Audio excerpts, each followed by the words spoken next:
Today on Forbes, Africa's richest man doubled his fortune on a massive and risky $23 billion bet. Aliko Dangote takes a deep breath before reflecting on the odyssey of building Africa's largest oil and gas refinery.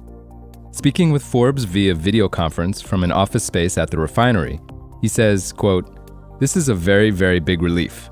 It is actually removing something off my chest, because nobody ever gave us the chance to prove this through." After 11 years, $23 billion in investment, and innumerable headaches, the Dangote refinery finally began operating last year.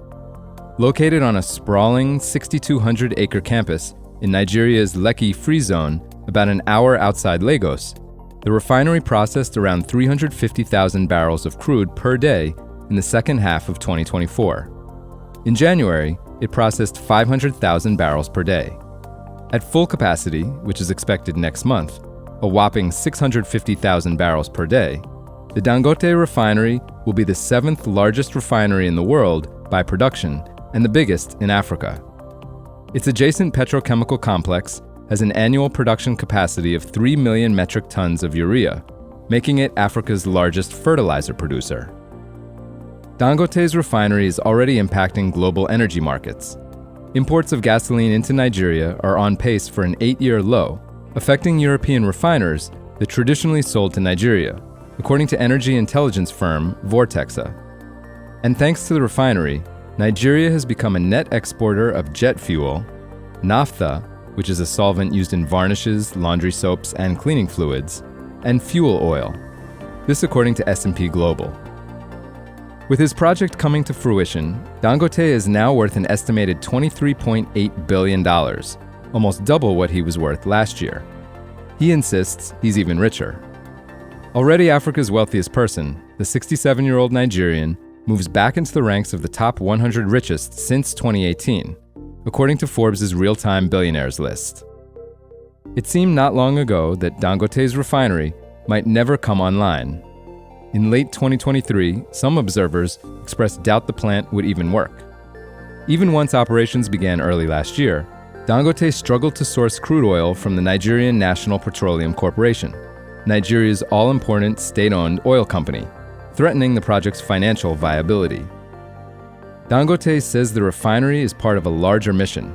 He wants to make Nigeria, one of the world's largest producers of crude, into a producer of refined petroleum products, to allow it to compete with European refineries and supply gasoline to Nigerians.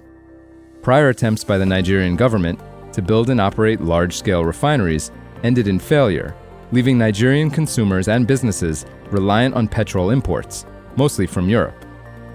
Until recently, a fuel subsidy kept gasoline affordable for consumers, but the program has strained Nigeria's finances and been mired in corruption allegations.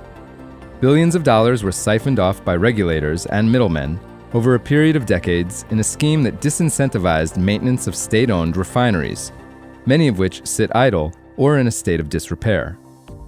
Clementine Wallop, an Africa analyst at Horizon Engage, a geopolitical consulting firm, says, quote, "The advent of the Dangote refinery is transformative for the dynamics of Nigeria's energy market. Dangote wants to provide a blueprint for industrialization across Africa.